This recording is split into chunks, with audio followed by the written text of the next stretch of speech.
Humans were always meant to be social beings. When you look at early civilizations, community was needed in order to survive, cooperate with one another, and build relationships to achieve common goals. History would look so different if nobody interacted face to face with one another. So, why is Gen Z one of the loneliest generations, only connecting with one another online and actively trying to avoid human interaction? You can see the effects of loneliness with the rise of mental health issues like social anxiety, stress, and depression. That's also impacting younger and younger people every year. And this doesn't just affect men, also, women are facing the same struggles. I feel like one of the most obvious points that everybody calls out and brings up is social media. I know with social media, we're more connected now than ever, but loneliness is still going up. And with social media, you get instant access to people, but there's very few real relationships. You might have, hundreds of followers, but really, how many of those people do you really interact with? How many of those people are you talking to and actually like see face to face? And at least for me, the first taste of social media, if you even want to call it that, was RuneScape. Back in my day, like RuneScape, that was the Roblox of my generation growing up. You would go to like middle school and all the dudes were playing RuneScape. We would add each other on friends lists, and that's how we would stay in contact with each other through like summer break. When we didn't go to school during the summertime, we were just, DMing each other through RuneScape, just playing with each other. And then by the time we got back to school, like we just had so much to bond over and like how much progress we made in the game. And, RuneScape, that really like opened the doors for me, at least connecting with people just because of how many people actually played that game, at least at the school that I was going to. So, of course, that was like a gateway of opening up a MySpace, opening up Facebook later on, Instagram, and really just becoming like a social media fiend. Just being able to connect with people online was crazy to me. Getting my first computer, that was a game changer. But nowadays, younger generations and younger people are using technology and using computers so early on. I wasn't exposed to the internet or computers until like the sixth grade.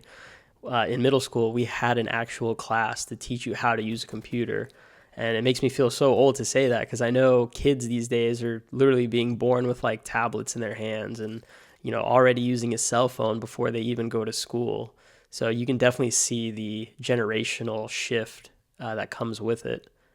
And with online relationships, really the interactions feel so superficial. You might like somebody's story, you might comment on somebody's posts. That's all social media interaction, right? That's replacing all the face-to-face interaction that I feel like was so commonplace back in the day. And having an online relationship versus an emotional relationship, the online relationships, they feel superficial. You might just have these quick little micro interactions with people of saying, whoa, that's a really cool place that you visited, or just like somebody's post. But it doesn't really replace the actual emotional aspect of building relationships and making friends. On social media, you might have hundreds of followers, hundreds of friends, whatever platform that you're using, whatever they call it. But a lot of these people still feel unseen. And when I was in high school, I knew the famous people, the quote unquote famous people on like Instagram who already had like 500, 600 followers. And to be honest, like they were some of the loneliest people.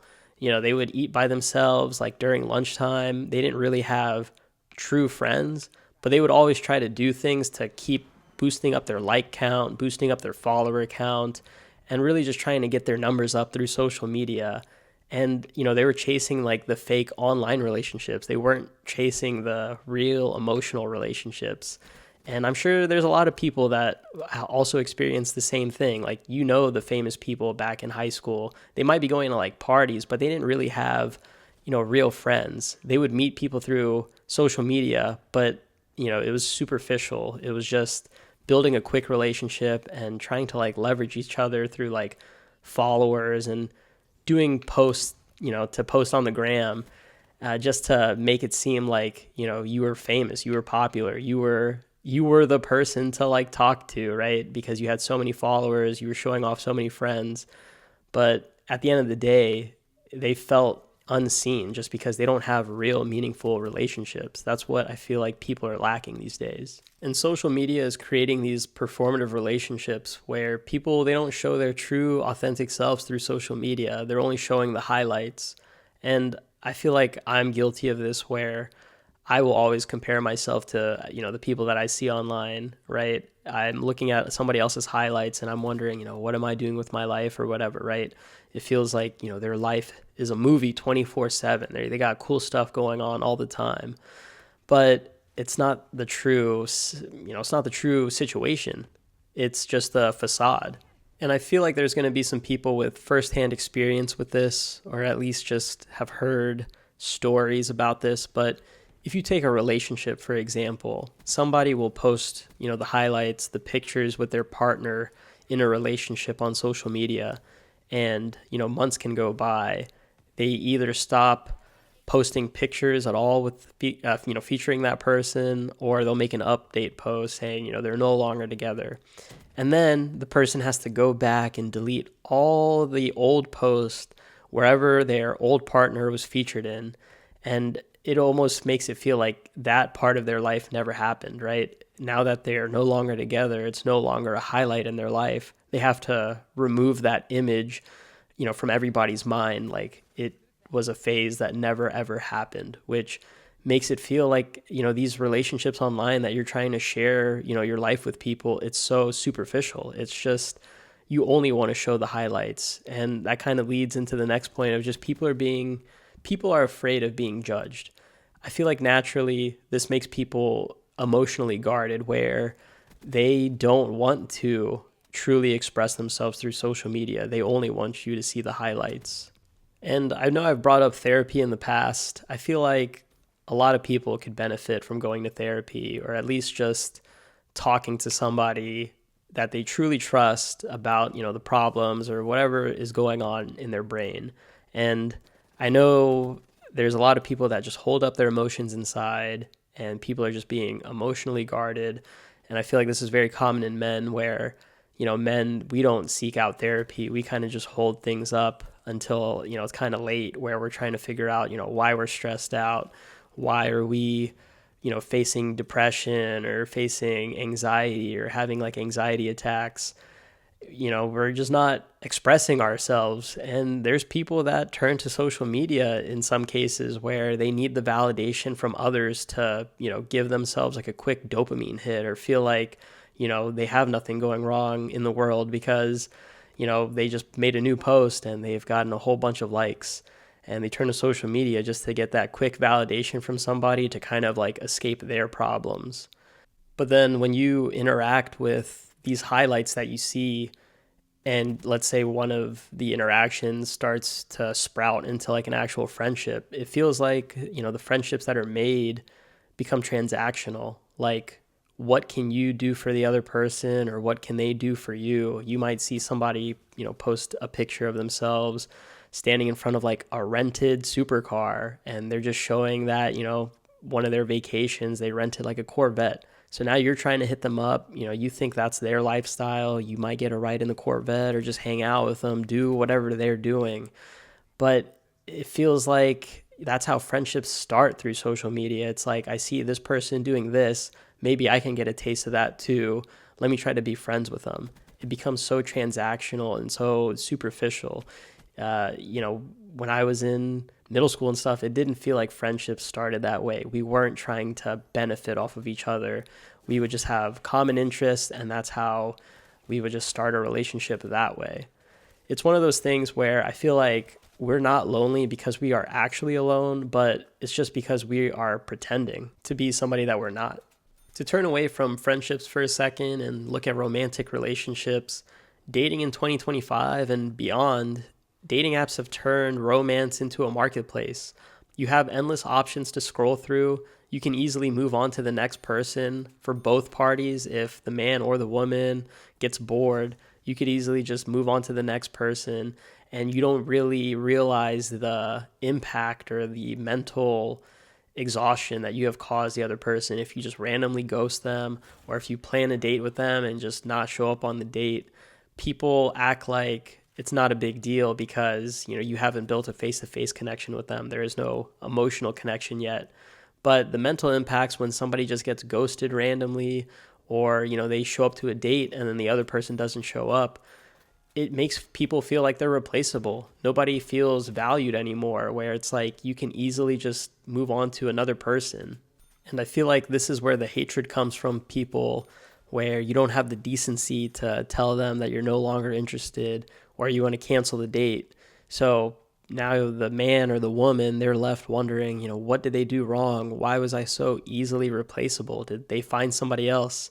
It makes you feel like you're not really being treated as a person. You're being just treated as like a profile. And, somebody essentially just returned you. They're going to try somebody else now. Moving past dating, just in general, hyper-individualism became a thing that killed communities. For whatever reason, doing everything alone became a mindset that's being praised.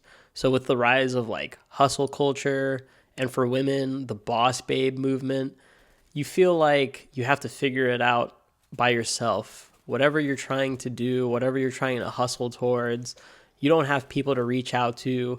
You're just trying to figure it out yourself, hoping the answers come from within. As long as you put in the time, you put in the effort, and you just focus on yourself, keep self-improving, you'll successfully win at hustle culture. And at least for men, I would say, early on, you have the pressure of being a provider in like a relationship, and that's like distilled into our brains. You are the provider, you are the leader if you get into a relationship. So you need to figure out how to keep improving your skills, how to keep making more money. And it just becomes a toxic thing when hustle culture is just on your mind 24/7. You're trying to figure out the solutions to all the problems that you're facing all by yourself. And with hustle culture in particular, you have to optimize every little thing in your life, being productive every waking moment. Any downtime that you have and you're not being productive with that downtime, you feel like a failure. So that's when you start cutting off relationships to save time. I know at least when I was like in college and starting out early in my career, I wanted to maintain, a social life. I still wanted to maintain, my close friendships and go out. But I would look at ways to, how do I optimize my time more efficiently? I started cutting out like sleep. That was something that I wanted to spend less time doing, so that way I could wake up, either work on like side projects, freelance, before my regular 9 to 5. And you're really just trying to optimize every little thing. And I know people that cut off relationships because, they need more time to, build whatever they're building, or they took on a high pressure job where they need to put more time into it. And now they're, giving more time to a company, building their vision rather than, spending time nourishing, their relationships that they have with people, or maybe holding off on dating. And, hustlers, like being a hustler, you can't calendar spontaneous events. When normal things happen outside of your routine, it's hard to accommodate them. You're stuck in this like grind mode 24/7 where all you want to do is grind. Any new thing that comes up, you're going to be wasting time. It's not optimal for you. And you really can't ask for help, because if you ask for help, it's seen as like weak or vulnerable. And I feel like as a man, if you ask for help, it almost feels like you're a failure, like you couldn't have figured it out on your own. And I know I talked about therapy in the past. Like a lot of men, we hold up all our emotions inside. I feel like we could benefit from going to therapy, but there is that stigma where it's like if you need to talk to a therapist or you need to talk about your problems, you're seen as like a weak man. You can't figure it out. And I feel like I was really bad at this, at least in my professional career early on. Just whenever I would get new tasks or whenever my manager would ask me to take on like new workloads, I would try to figure out, where can I save time in order to prioritize whatever is being asked from me, because I felt like if I said no and I try to like prioritize myself, I would be seen as like a weak candidate. I would be getting fired if, whatever new thing that my boss wants me to do, I just straight up said no. But, I've gotten better where it's like I am prioritizing my personal space now. Like I want to prioritize myself over the company. So if my boss is asking for something ridiculous where I'm taking on like a whole new workload, they need to figure it out. They need to either staff more people or give it to somebody that doesn't have that much work going on to begin with. Another reason why I feel like a lot of people are comfortable with being alone is that we have instant access to pretty much anything at our fingertips, like remote work, for example. I myself work from home. I can just wake up and walk over to my laptop and start working. I don't need to prepare for work. I don't need to go to the gym before work.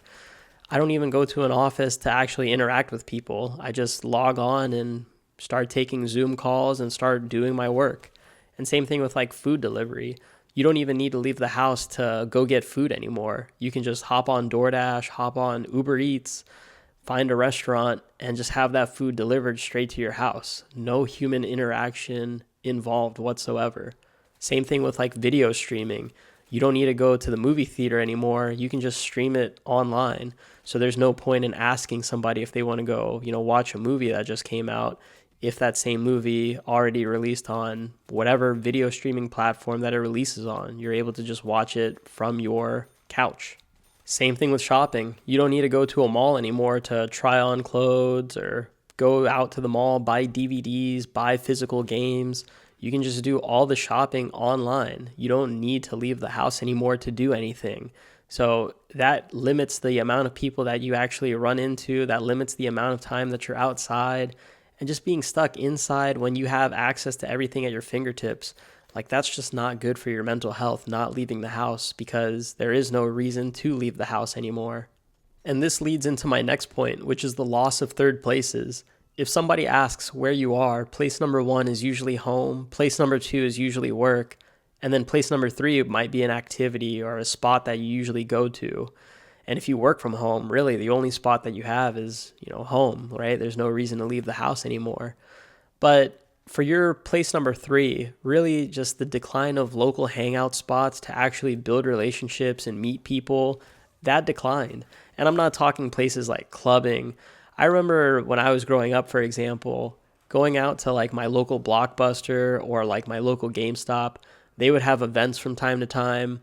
Whatever you were into, if you were playing Call of Duty, if you were into fighting games, playing Smash Brothers or playing Street Fighter, like you could pop out to the store, meet people that way. I also remember going out to restaurants, like if you were to go to McDonald's as a kid, like that was the coolest thing ever. They had the playground there, of course. So like you'd be playing around with, other kids.